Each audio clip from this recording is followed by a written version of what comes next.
Welcome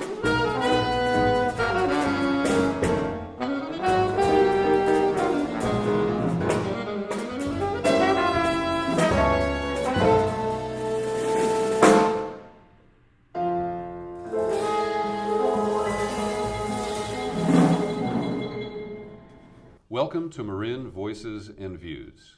With Lawrence A. Strick, I'm Peter B. Collins. Coming up in our second segment, we'll talk with Jennifer Reinks. Dr. Reinks is on the Marin Healthcare Board, and we'll talk about the important transition from control by Sutter Health back to the community that occurred on July 1st. But in our first segment, I'm pleased to welcome my supervisor. Hal Brown has represented District 2 here in Marin County for 27 years. He's now in his 7th term.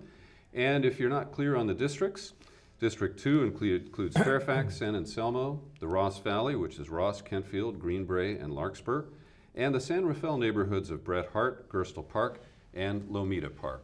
Hal describes himself as semi-retired from the insurance business because of the demands of being on the Board of Supervisors. Correct. Hal Brown, welcome. Thank you. Good to Glad talk to be with here. you. Supervisor Brown, I'm Larry Strick. It's nice to meet you. There's recently a contentious election here in Marin for the Board of Supervisors. And through that election, Susan Adams has been reelected. And as you look at the board and what's going to happen in the next few years, how do you see it? And did that election change anything? I think the election will continue the stability that is there now. And it's been that way. It's been a very conservative, fiscally conservative board. And I think that election will mandate that continue. And how would you describe the fiscal condition of Marin County? It really appears that the board and the staff have done a pretty good job of anticipating the reduction in revenues both at the local and state levels, and that compared to the other counties, we seem to be in pretty good health. We're you can say it's more than pretty good health. We are in an excellent position. I think we're the lowest spending per capita of all comparable counties. We have the lowest debt, operating debt of all Bay Area counties. Normally, counties have a 2 to 3% debt, operating debt. We have less than 1%. I believe we have the highest bond rating in the state of California. As the Independent Journal came out today, we have a very healthy reserve and a very healthy backup reserve.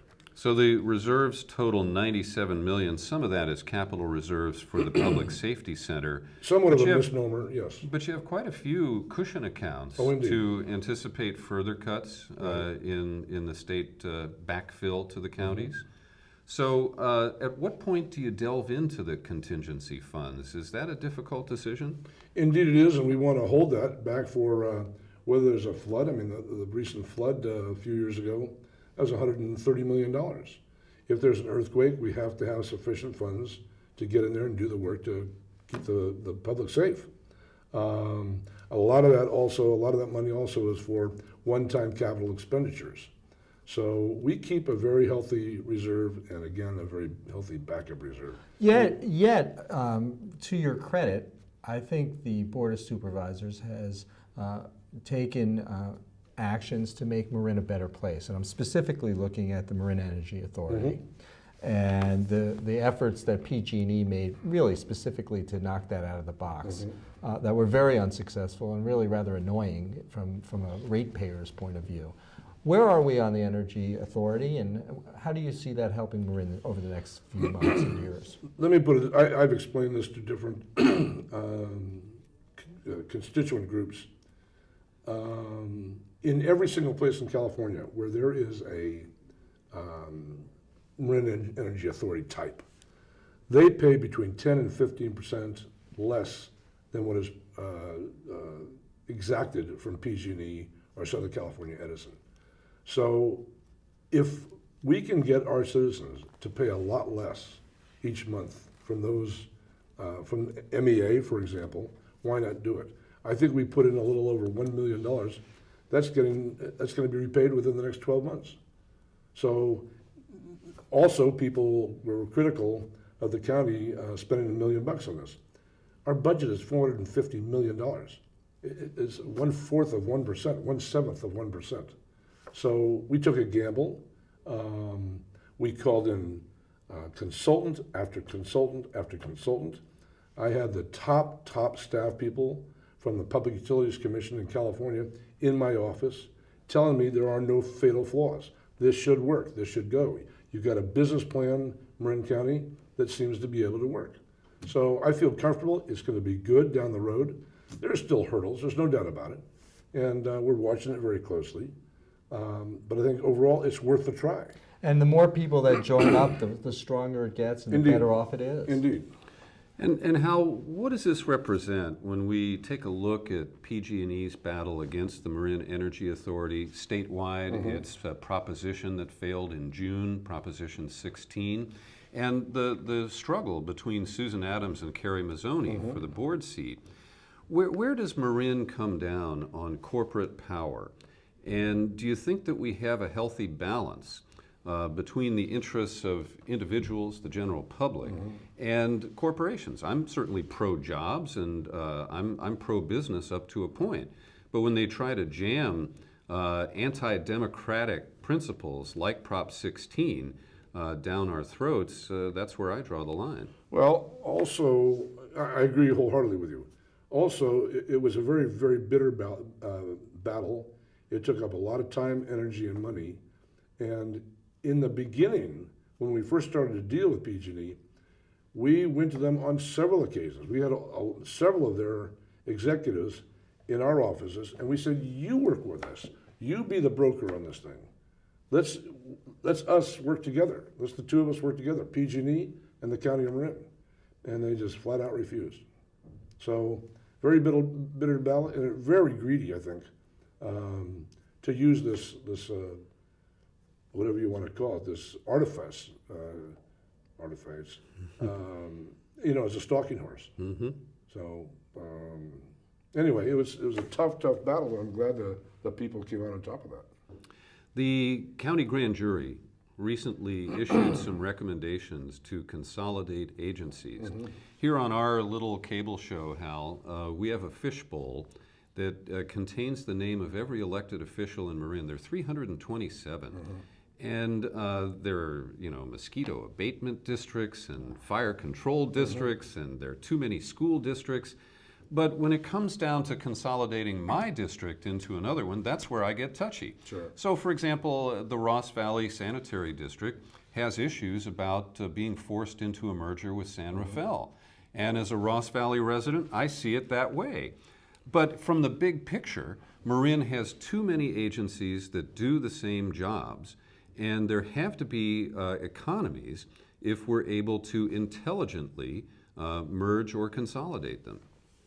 I addressed this very issue from the grand jury, and I preface it by saying that I've disagreed with the grand jury on many occasions, and I named several of them, MEA, the Wellness Center, et cetera. But on consolidation, I think they're right on point, right on target. We have to do something. It's a different financial world, far different from what we had 10 years ago, 15 years ago. And we're going to have to address that. Just as the county has addressed in a relatively easy way the current fiscal situation, but the state of California is supposed to be $20 billion in debt for the next 4 years, in addition to the $20 billion now. So I think other agencies are going to face the same trials and tribulations that the county is facing. And so I asked at the Board of Supervisors meeting that the president work with me to set up some type of process to see how we address these things. And you're right, it's a very difficult process because people feel very close to their fire department and their police department and whatever, but we're going to have to address it. There's no two ways about it, period.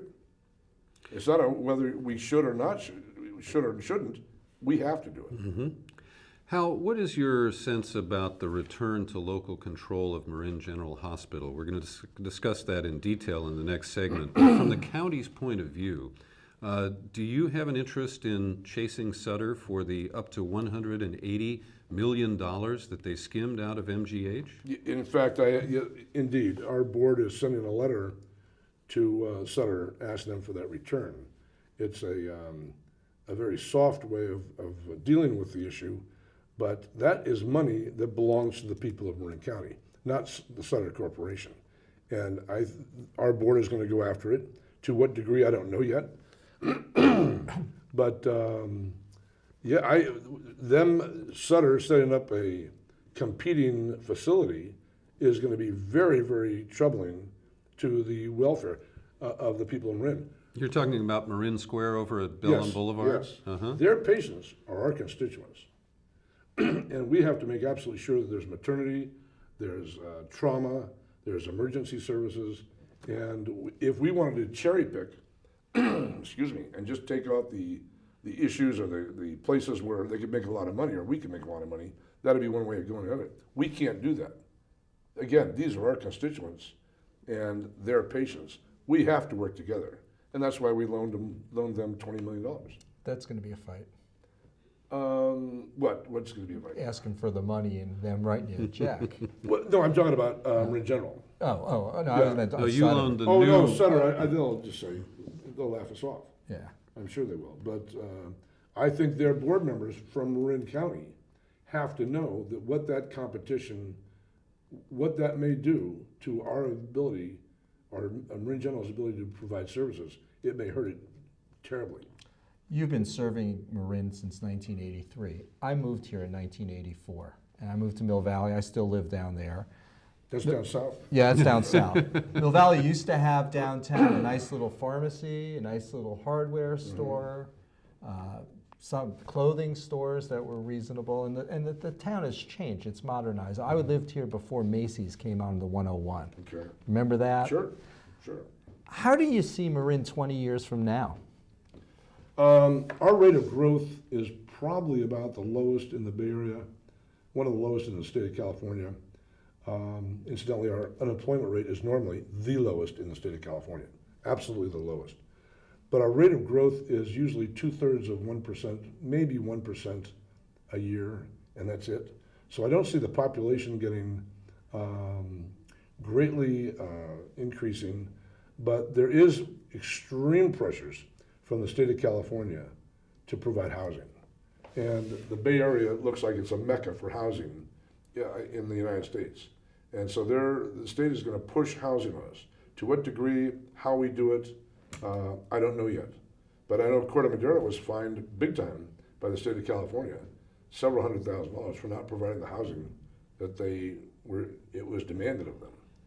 And in 15 or 20 seconds, do you see the quality of life holding steady or declining over the next 20 years? I think we'll hold steady, and I think we'll get smarter as we go along.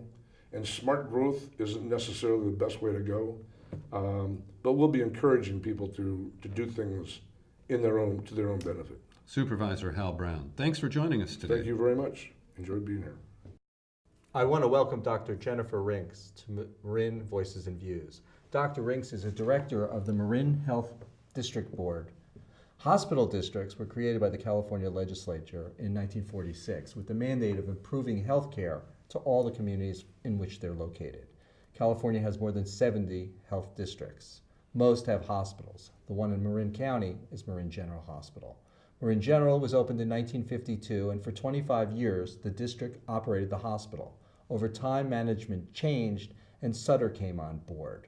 Most recently, after a series of negotiations, Sutter Health left the hospital, and it's being retaken by the district, and it's going to be under community control.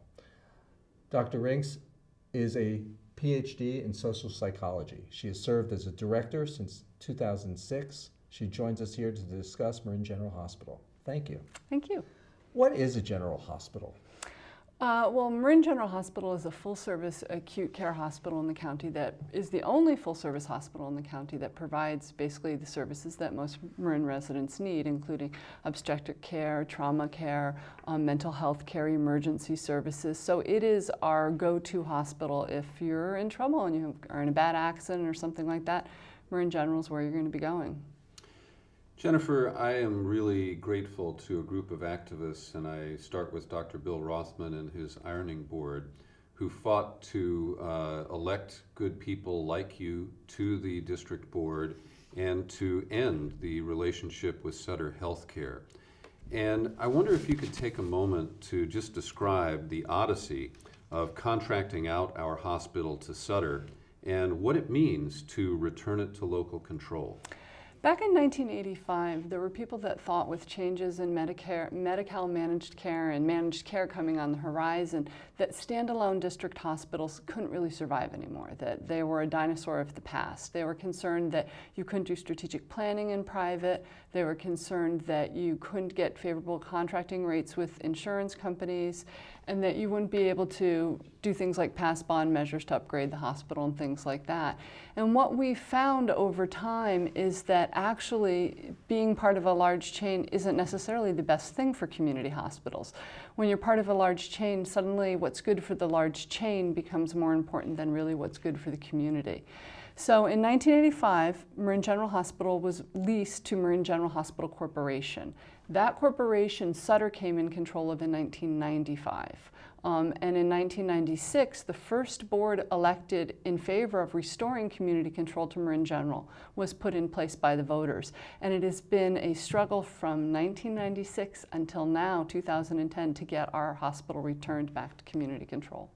So tell me if you're comfortable with this new structure, because as I understand it, the elected healthcare board is not actually operating the hospital. There is an operating board, and you don't even have direct appointment powers, or at least unfettered appointment powers, to that board. You can suggest, and at a certain point, you kind of acquiesce. Is that right? You can offer two nominees, and then if they're not accepted, right, the operating board gets to name its own? Well, I think that it goes into, mediation for something. But in general, we appoint that board. So we're the parent, and that's the subsidiary corporation. So every member of that board is somebody that we have to appoint.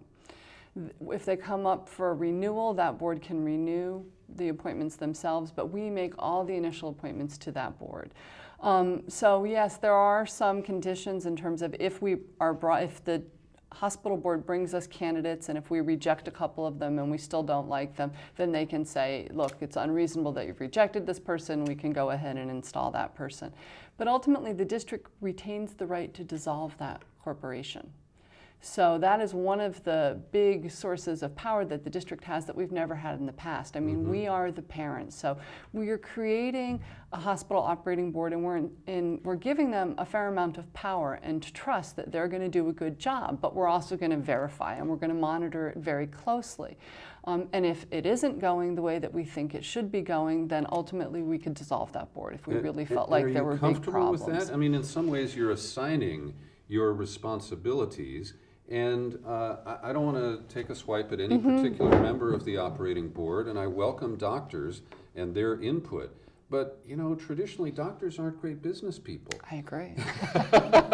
and so I'm looking for balance there, and I feel like it's tilted in favor of the people who work at the hospital. Well, if you look at the district board right now and who we've got elected, we've got 3 doctors on that board, and myself and Sharon Jackson. And we have a limited amount of expertise in certain things. I mean, the doctors know medicine pretty well. I know a fair amount about health policy. I work at UCSF. Sharon does too, but we don't know about architecture. We don't know about finance and banking. We don't know a whole lot about running a business. So when I look at this 5-member board that you've publicly elected and I compare that to who we're appointing, the skill set of the board that we're appointing is so much superior to the skill set in that publicly elected board.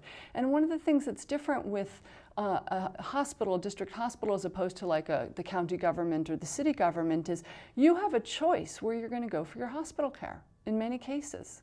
It's a competitive business. We're competing with Sutter, we're competing with Kaiser, we're competing with CPMC in the city. Unlike like Marin County government or the town of Fairfax, if I want a building permit, I have to go to the town of Fairfax. I can't go somewhere else. That's, so it doesn't really matter how great a job the town of Fairfax does with that. I'm held captive there. It's not the same in the hospital business. We're competing against private companies that have, expertise-based boards. So for us to try to run a hospital with just who we elect without that broader base of expertise actually kind of puts us at a disadvantage. All right, we'll with check those back people. on this in a couple of years. So, and but see we how it do goes. need to make sure that we have very strong powers. And I personally would have liked to have seen us have some stronger powers than we have had. But I'm also convinced that the operating board doesn't want to have an antagonistic relationship with the district board, and that ultimately we're going to end up working really closely together. We have the same interests, whereas before the current hospital board, or the one that we're replacing now that Sutter appointed, they've got two masters. They've got Sutter and Marin General Hospital. Now that Sutter master's going away, so now everybody's just going to be able to be focused on Marin General Hospital. So I don't think there's going to be a big source of fighting anymore. Pardon me. Sutter is going away, but they're going away with up to $180 million that essentially are skimmed profits from the operation of Marin General Hospital. This is deeply troubling, and it appears to be a heist. What are we doing to recover this money and to make sure that the money that Marin citizens paid to their hospital is spent here? Right. Well, we are pursuing a variety of avenues we will basically leave no stone unturned as we try to get that money back. I think it is very much the money that belongs to the hospital, and we need it. We're going to be going out asking taxpayers for a bond to help rebuild Marin General Hospital. If we had that money, that's what that money should be going for. It was generated by the hospital, it came from this community, and should be reinvested in this community. I'm not exactly sure I understand this. So there was $180 million generated in revenue from healthcare provided by Marin General Hospital to people here in Marin, correct? Correct. That $180 million got put in the coffers of Sutter and used downstate or in Texas or at some of their other facilities, or did it vanish? I mean, Well, what's going on wherever, with Sutter has got a policy, an excess cash sweep policy, which basically says that you can have 2 weeks worth of operating capital on hand, but anything above that gets swept up into Sutter's corporate accounts, and then they get to decide what to do with it. They might give you some money back to help run the hospital, but most of it they end up keeping. And where it goes, some goes to supporting poor hospitals in other communities, but the lion's share of that money has been going into developing outpatient facilities. They've been looking at how they can compete for lucrative outpatient services. They've been buying up physician practices and building their physician foundation. So that's where the lion's share of that money's been going. So while they drag their heels on this 1996 to 2010 negotiation, the 180 goes. That's what's happened? Right. In fact, most of that has gone since we signed the lease or signed the deal for them to leave. So in 2006, we signed what we consider the divorce decree. All right, so between 2006 and 2010, that's when the lion's share of that money is gone. So we have no benefits from belonging to Sutter at that point. We don't get any benefit from belonging to the obligated group, but they take this money from us. So we really don't think it's fair or legal, quite frankly. Medical billing is a mystery to me. I look at medical bills in my law practice a lot, trying to get people compensation for the harm they've suffered in medical bills they've incurred. And I often say to people, if you get 10 people in a room and they all got the same flu shot, there's going to be 11 different prices for the same drug. I look at Marin General Hospital bills that were created by Sutter all the time, and they're staggering. For a one-day visit, it could be $45,000, $50,000, and yet sometimes I see there's write-offs of $10,000 or $12,000. I hear that those rates are negotiated between a hospital and the insurance company, Blue Shield or whoever it might be. With the change in the hospital now, are you confident that you're going to be able to get as good a rate as Sutter gets, or how is that going to work? We've already done that. We've already been through all those negotiations, and we are doing, we believe, as well or better than Sutter with our managed care contracting. And in fact, the managed care companies had such faith in us that they are actually advancing us money to help cover startup expenses in the beginning, first couple of months of us running the hospital. So is there an anticipation then that actually the rates that people are paying for health care in Marin General Hospital are going to come down a little bit? Or we're going to have to look at that. You know, if we got that $180 million balance back, that could be something that would really help with that. Short of getting the $180 million back, we have to rebuild that hospital. So that's something that we're going to have to be very mindful of. So when we look at the bigger picture of rates and all of that, we have to look at what we need to be doing in the next few years to modernize the hospital and attract new physicians to this community. And where are you on that process? Well, we are in the process of submitting plans now. We've hired our architecture firm, and we have a good design. So we are going forth with doing that. We anticipate going to the public for a bond measure in 2011 and beginning construction in 2012 to have it completed by 2015, which is the deadline. And Jennifer, what are the anticipated consequences of state budget cuts? And in particular, do you know roughly what the Medi-Cal load is in our district? And is that going to be affected by cutbacks at the state government level? We have a better payer mix in this county than in most other counties. So we have a lower percentage of Medi-Cal clients than in many other counties. But of course, cuts to Medi-Cal are not going to be helpful for us. But we do think that we'll end up being okay, especially relative to other hospitals, because we're all in that same boat. We're all going to be experiencing the cuts. But in Marin, we do tend to have a stronger payer mix than elsewhere in the state. So we think we will be able to weather that storm, but ultimately we do need healthcare reform. We have to change what we're paying And payer for mix rates. means private Private insurance versus, companies right. paying, private people paying, or the state Right, or the we federal are, government. people in Marin County, we have a high rate of having people having private health insurance, much higher than in the rest of the state. And that's one of the advantages that Marin General enjoys and helps it to be, historically for Sutter, a lucrative hospital because we have a strong payer mix. Jennifer, we're delighted to see the hospital return to local control. Thank you for your service on the board, Thank and we you. certainly wish you well. Thank you, Peter. Thank Thank you, you for Larry. coming. All right, It's great take meeting care. you. Wow, Larry, $180 million, and they didn't even use a Brinks truck to haul it Insurance away. companies believe in money in, not money out. It's unbelievable. On every level, they find a way to siphon money off. Well, and I believe that for-profit healthcare is just a mistake, and we didn't really fix it with the Obama healthcare reform. I want to thank everybody for watching our program, and if you'd like to share this show with a friend, it's archived on our website and available on demand any old time at marinvoicesandviews.com. You can also email us there with topic or guest suggestions. Larry, would you draw a name from the fishbowl of the next elected official Who we do will we be got? inviting on our program? Let's see. Let's make them. Let's do a pink one. Okay. Pink. Robert Dickinson, Ross School District. All right. We'll find out what's going on in the Ross School District next time on Marin Voices and Views. Get Robert in here. Thanks Thanks a lot. for watching.